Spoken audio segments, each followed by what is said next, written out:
O governador de São Paulo, João Agripino Dória, decretou lockdown das 23 horas às 5 da manhã em todo o estado, em razão do aumento das internações por Covid-19. As medidas valem da próxima sexta-feira até dia 14 de março.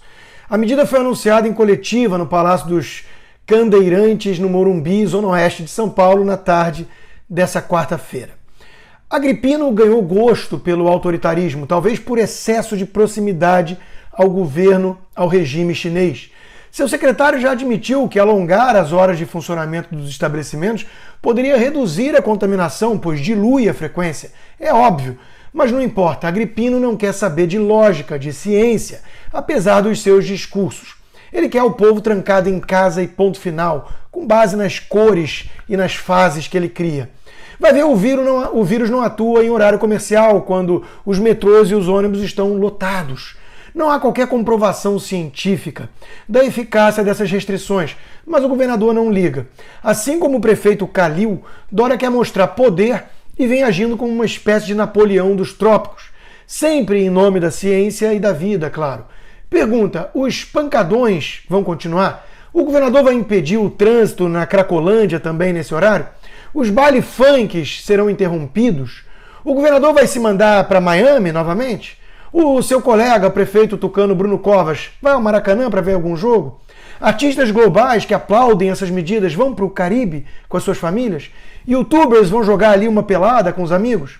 É muita hipocrisia e insensibilidade mesmo.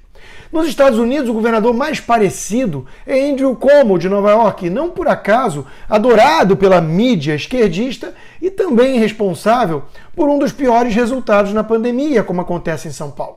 Uma ex-funcionária dele chegou a acusá-lo de ter mascarado dados sobre óbitos em asilos. O Dr. Fauci, uma espécie de Mandetta americano, já teceu elogios ao governador.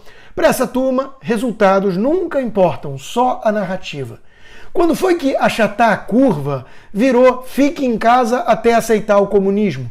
Viver tem riscos. Viver em liberdade tem custos. Qual é a probabilidade de alguém saudável e jovem, por exemplo, morrer de Covid? E qual a probabilidade de morrer num assalto ou num acidente de carro? E qual a situação dos hospitais públicos em tempos normais? Quanto tempo um pobre, por exemplo, leva para ser tratado de outras doenças fatais? São perguntas incômodas, pois revelariam o grau de absurdo em que chegamos nessa pandemia. Ela em si não é sem precedentes, mas a reação a ela, sim. Nunca antes na história do Ocidente vivemos tanta passividade diante de medidas arbitrárias e autoritárias. Chega de lockdown. O pior lockdown que existe é o do espírito, como bem disse o ministro Ernesto Araújo. E ele está certo.